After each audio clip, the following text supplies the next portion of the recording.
Do you ever feel like you wish your dream continues? Well, guess what? I can show you how. Hello, Dreamwalkers. I'm here with a solution for when that dream left you because you woke up, but you want it back. So if you don't want your dreams back, if you don't want more adventures to be continued, then click off right now because that's where we're headed.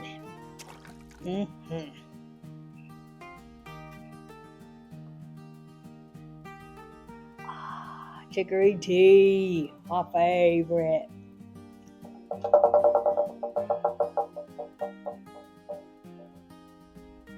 Dream fishing. Yes, that's exactly what I wanted to talk about. Let's do it. All right. So Carl Jung had this practice that he called active imagination. And other writers talk about it too in other books about dream work, shadow work, and anything where you're trying to dive deep into your subconscious. It's a method where you put yourself back into a dream and you take it from there, right? You can either actively engage with the characters, having conversations with them, or you can wait and see what happens. I personally like to wait and see what happens. I kind of drift into a hypnagogic state, but I don't fall asleep completely. I like to call it dream fishing because just like fishing, you have to wait and you have to be patient. And if you're patient enough, you can start to feel different options arising.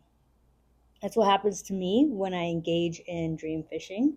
I feel like, oh, I could go in this direction with a dream, or I could go in this direction with a dream.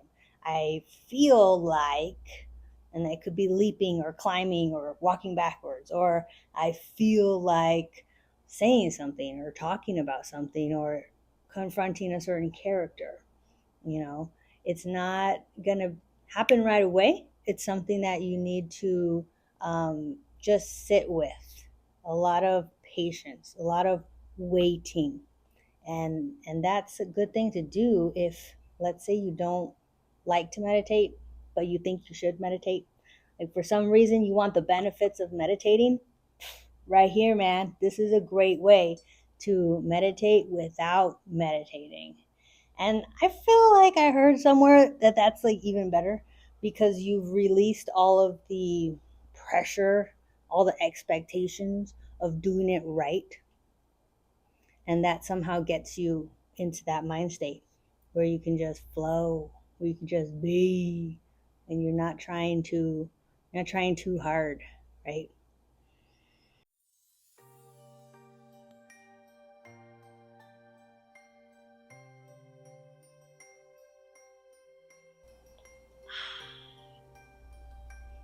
Did you meet Sheila?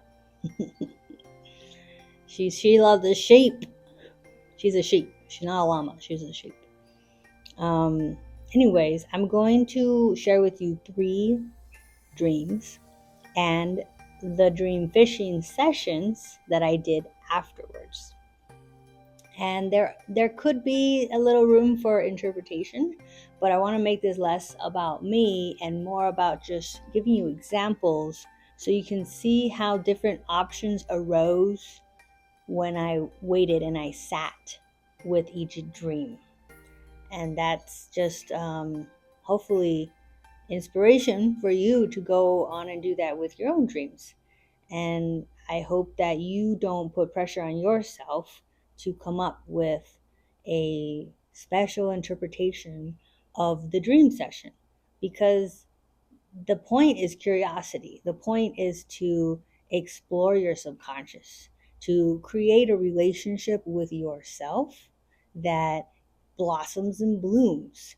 You never know what little golden nuggets or hidden crystals are buried deep inside your subconscious. So if you're trying to control it, being a director or a producer of some grand movie, your your waking mind is going to get in front of all that treasure hidden in your subconscious. So I want to make sure that you understand that doing this practice is just for fun, it's for curiosity, it's for relationship with your subconscious. Because as you strengthen that muscle of dream fishing, you'll be able to tap into your subconscious more and ask for guidance, ask for visuals in in certain instances in your life where you might feel at a loss for words, or you can't logically think your way through a challenge or a dilemma. Your mind can brew up some scenarios for you that you would not normally have thought of in your logical waking mind. Am I making sense?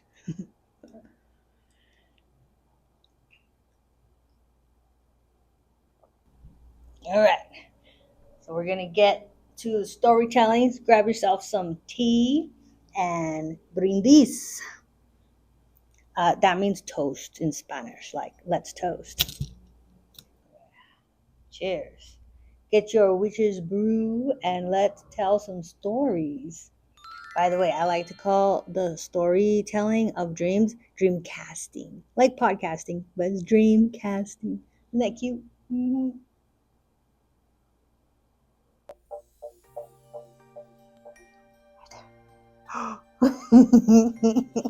Dream casting is what I want to tell you about, is when you share your dreams.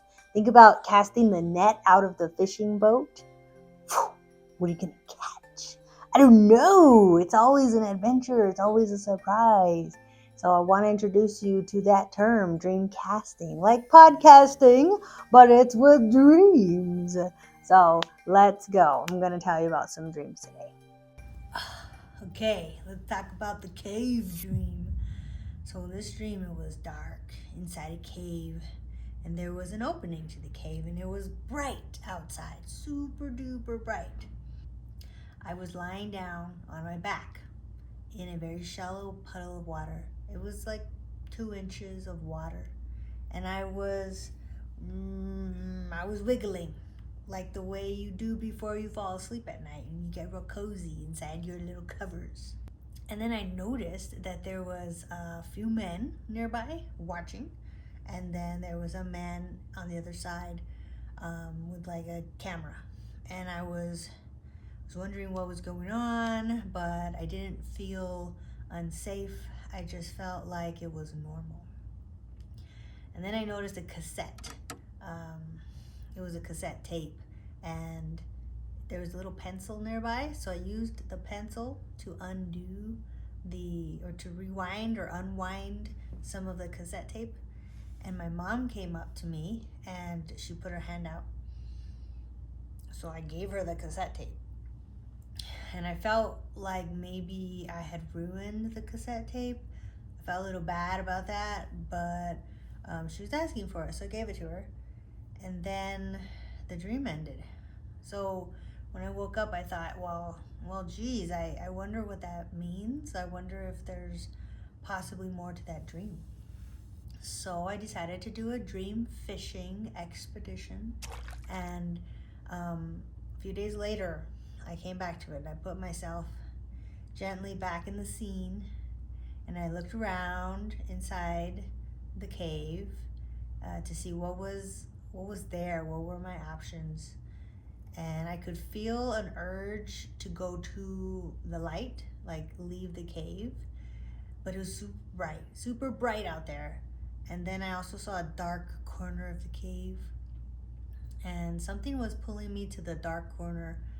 So I decided to go over there. So I went over to the dark corner. I picked up a backpack, put it on, picked up a jacket, put it over my arm, and I put on some sunglasses. It was awesome. I was like ready to leave the cave.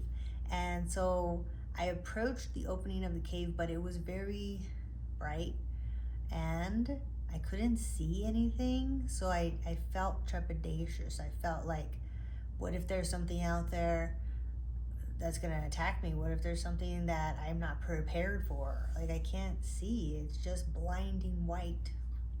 So I got down on my belly like a little snake, and I crawled out of the cave. And that's where I stopped the dream. I said, okay, I think that's enough. Maybe I didn't want to see what was out there. But if I was to give you a small interpretation, I believe that returning the cassette to my mother was like handing back her script. I feel like as a woman, we're taught to do certain things for men, right? To perform for men, to look a certain way for men, performing for the male gaze, right? So I feel like I was returning that script to my mother. And the fact that I had unwound it with a pencil was very symbolic of me, like kind of tearing up a script or destroying the thing that I was supposed to do. I like that symbolism.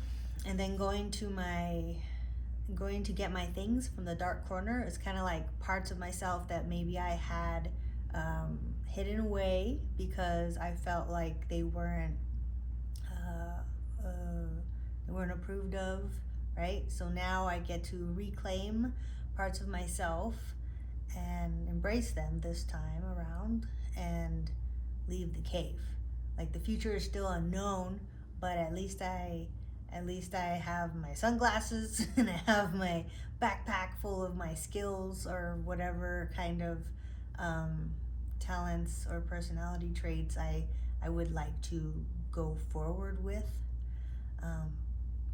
I don't want to get too much into interpretation. I want to show you that, you know, there are ways to sit with a dream while you're doing dream fishing. Like when I first entered the dream, I knew that I could just stay in the pool, laying there in the pool, wiggling around, like I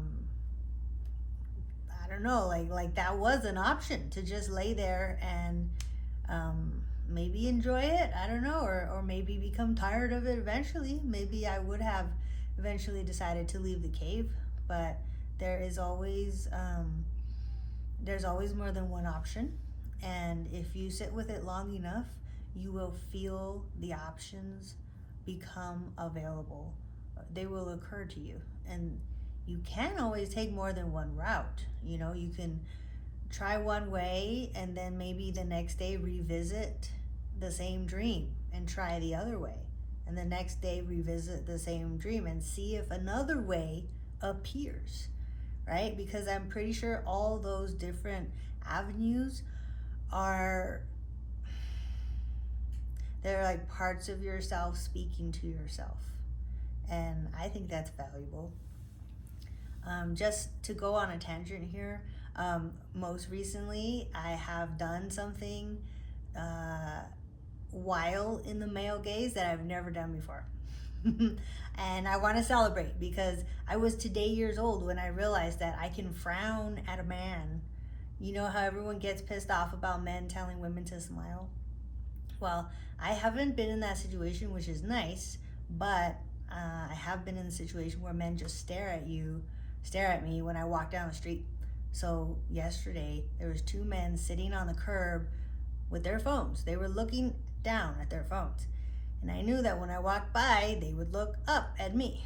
So as I walked by, I felt the eyes rise, and I looked straight at him, and I went, I just totally like, I scrunched my brow as much as I could to be like, I didn't say anything, but my face said, the fuck you looking at? And he totally got scared. He like, boom, looked right back down at his cell phone again. It was great. I wanted to cackle like a witch, but I didn't want to escalate the situation. I just kept walking, and I just felt proud of myself that I didn't smile at a man. I didn't just allow him to ogle me. I gave him the frown. That was like, the fuck you looking at? Who fuck you think you are? Take your eyeballs off me. I'm gonna smack your eyeballs outside of your face. Okay, on to the next story. Peace. Dang it, my dream finished before the good part. Don't worry, I will show you how to get to the good part even while you're awake.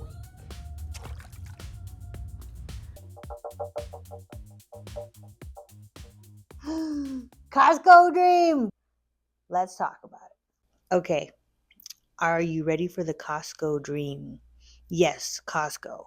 It's a massive place. I think the reason I dream in such a place like, a membership grocery store is because there's so many things. There's not just food, there's a lot of items. So you'll see in the dream, it's not really about food, it's about finding things. It's a very, very much about searching and also providing. So, anyways, let me not get into the interpretation and just tell you the dream.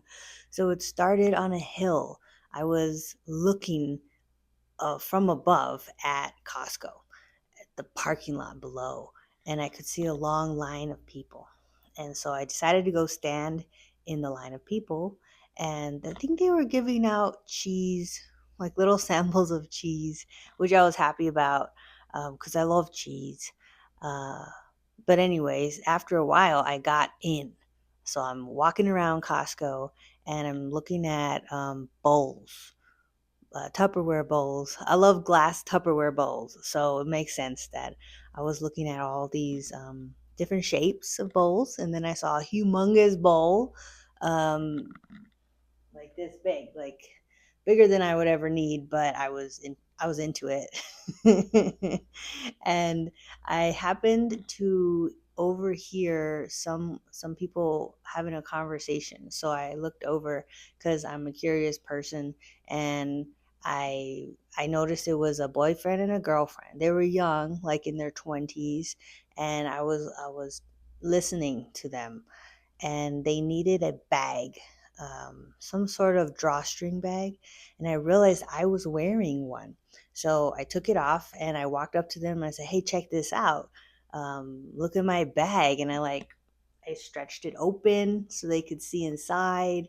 And then I cinched it closed so they could see that it closes, and it swings over your shoulders really easily because of the drawstrings were like nice thick cords.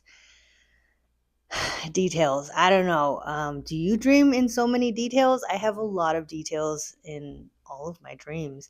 um, I don't know, maybe it doesn't matter, but I like details, so I'm going to tell you all details because I write down the details, and I do audio messages in the morning, and I just give as much detail as possible. It really pulls more of the scene into view. Like sometimes I think I don't remember a lot of my dream, but once I start saying every single detail, more and more and more and more reveals itself. Sometimes I have to go backwards, sometimes I go forwards, sometimes I skip between dreams. So, okay, back to the Costco dream.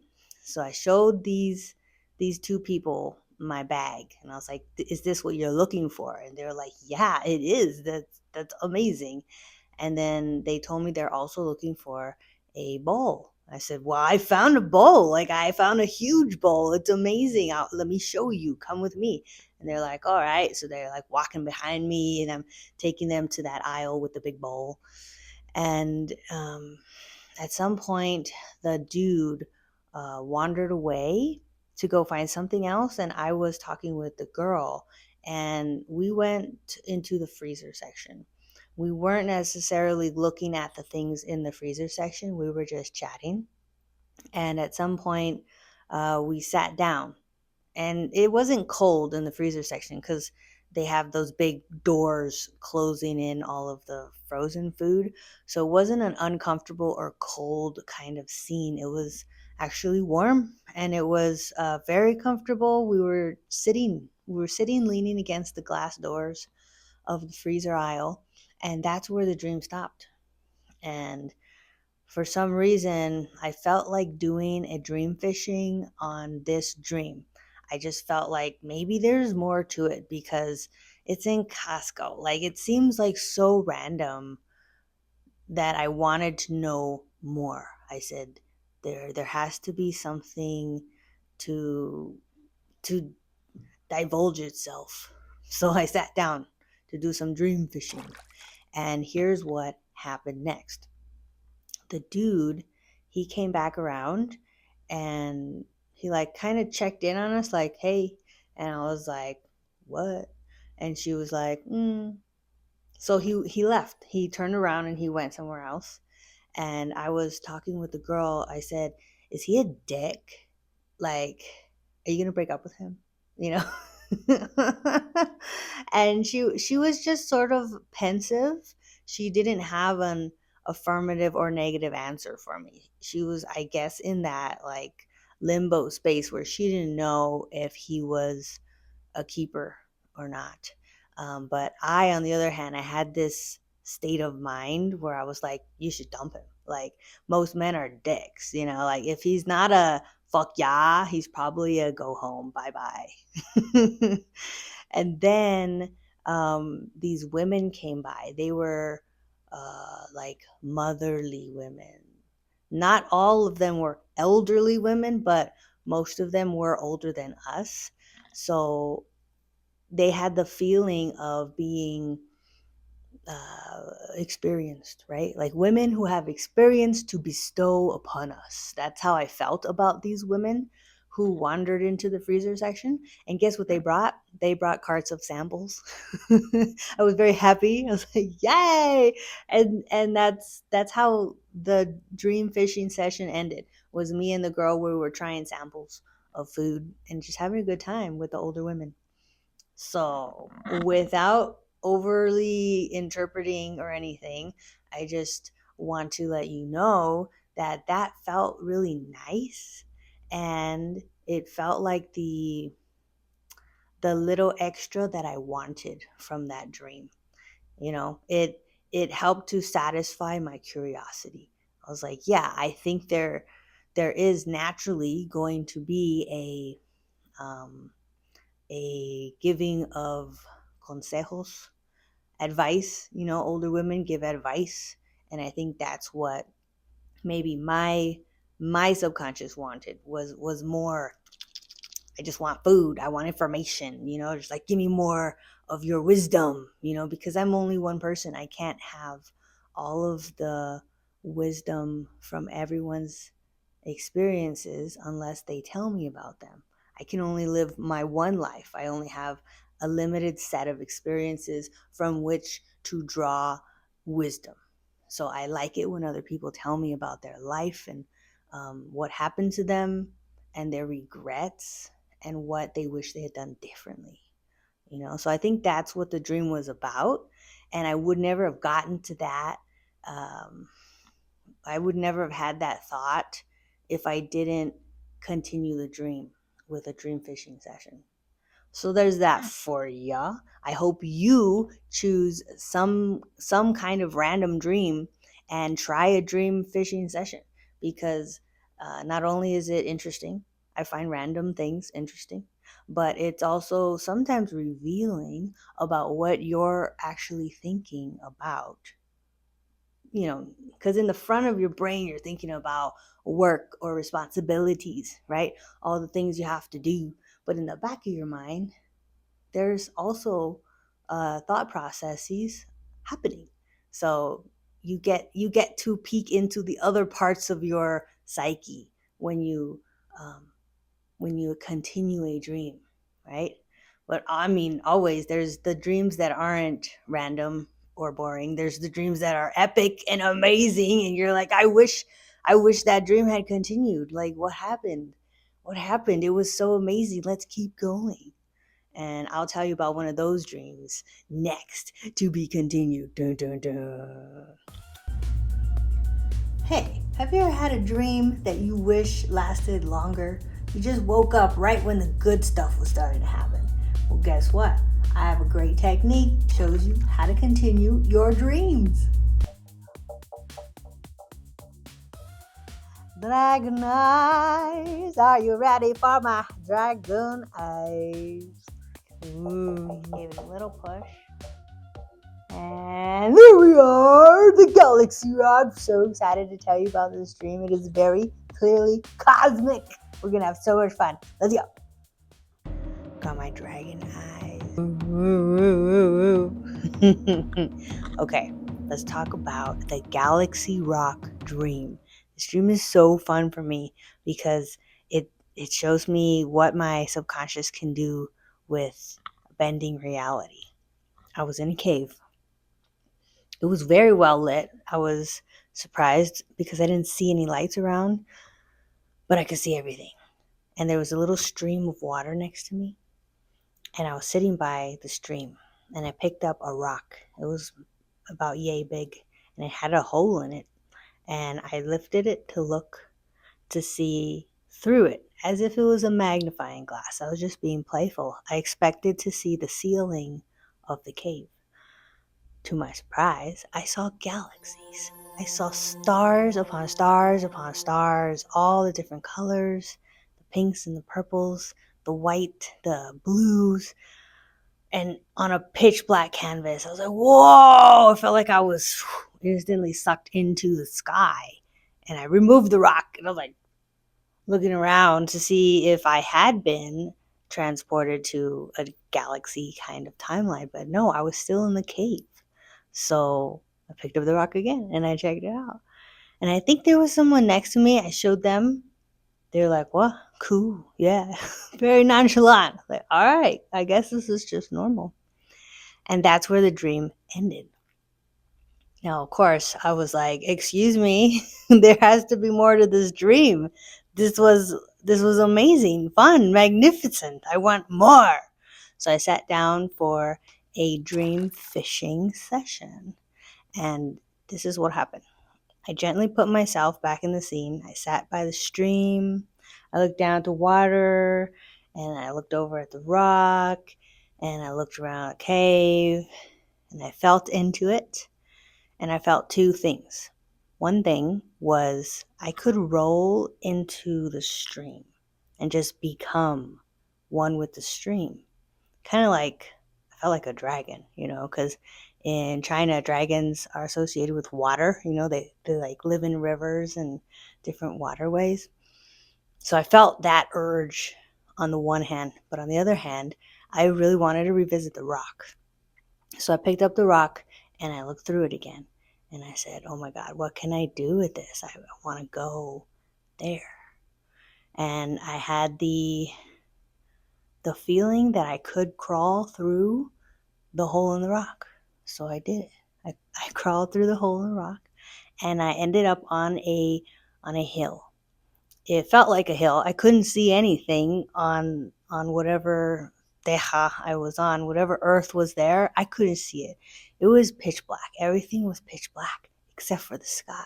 It was just me and the stars, me and all the galaxies. They felt very close because it was so pitch black. The only light was the stars. And it felt like a blanket. It just felt very yummy and cozy, like a velvet blanket. Yeah. And then I decided to explore a little bit, but I wanted to keep my eyes on the skies. So I put my hands and my arms behind me and I started to step backwards slowly so I could feel rocks and stuff under my feet so I wouldn't hurt myself. But I slowly walked a few steps back and then my hands felt a tree trunk. But this tree trunk had like scales on it somehow. And so I decided to climb this tree so I could get closer to the sky.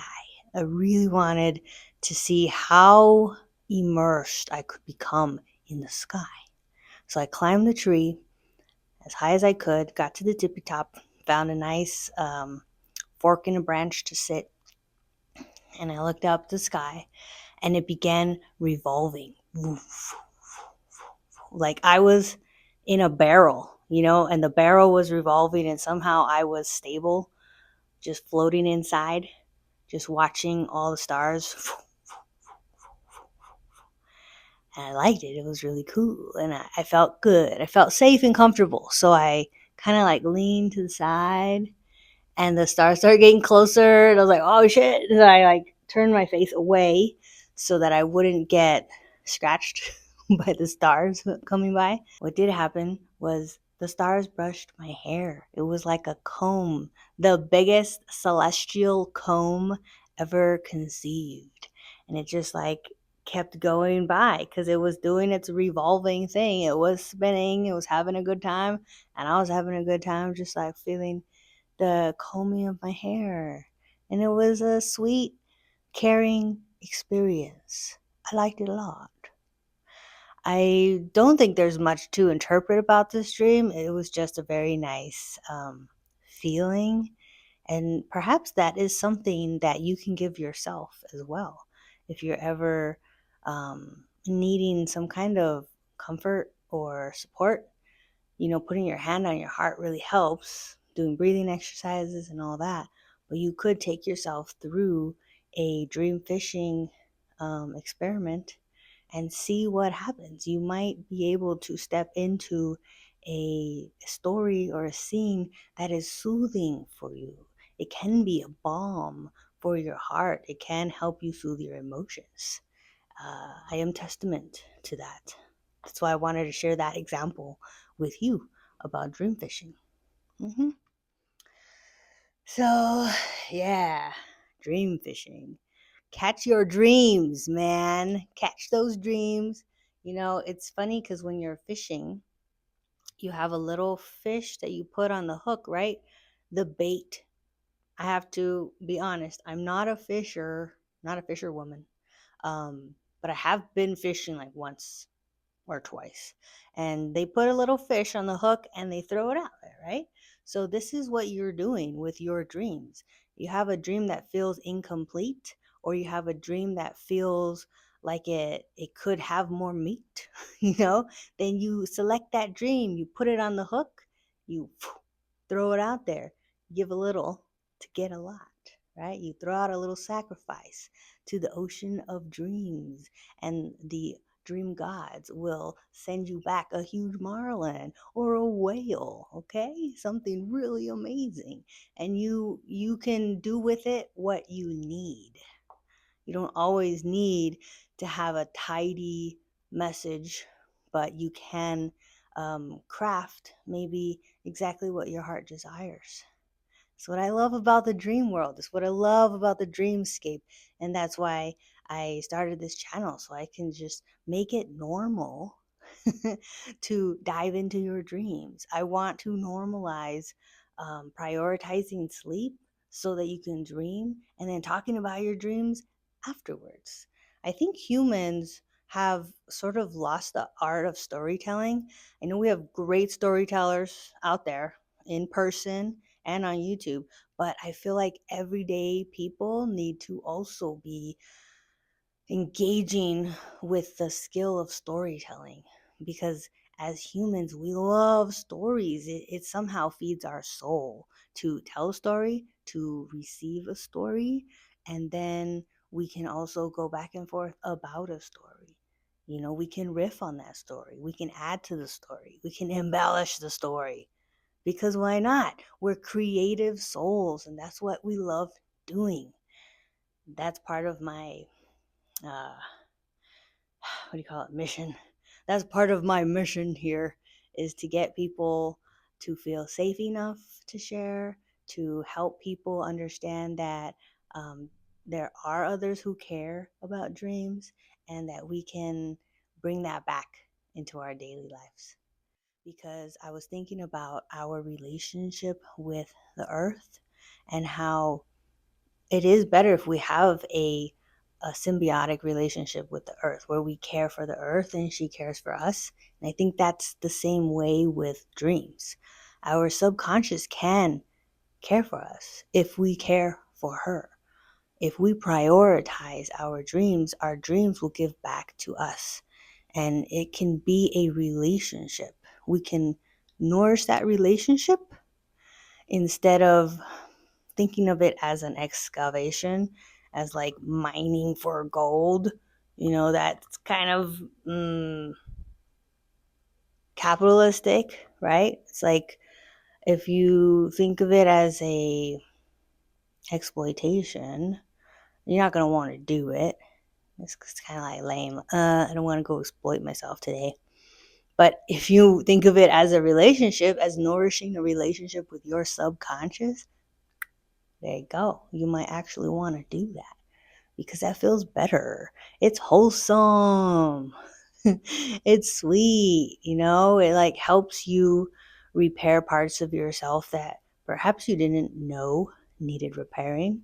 But as you explore your subconscious more, you start to see different little nooks and crannies, some dusty corners, some areas that were neglected, and you can start sweeping. You just crouch down and look at the dust mites, just like, does this one have eyeballs? Oh my god, it does. Your mind can create so many myriad of creatures. I love it. Love it. All right, well, I'm going to keep it. I think it's good here. Thank you for listening. I hope you find some dreams to go fishing with. And then perhaps one day you will do a dreamcast too, where you share with us your dreams. And a nice first step to that is just to join the Dreamwalkers Coven on Facebook. We have a little group there. It's a safe little nest where you can drop your little dreams and watch them ripple out. A lot of people resonate with a lot of other people's dreams because as we have a collective unconsciousness, a lot of symbolism repeats in different people's dreams.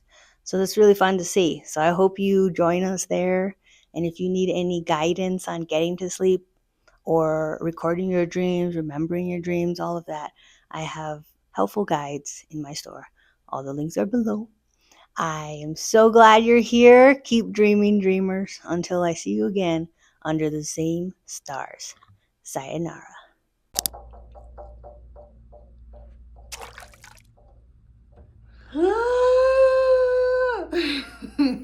Let's do this.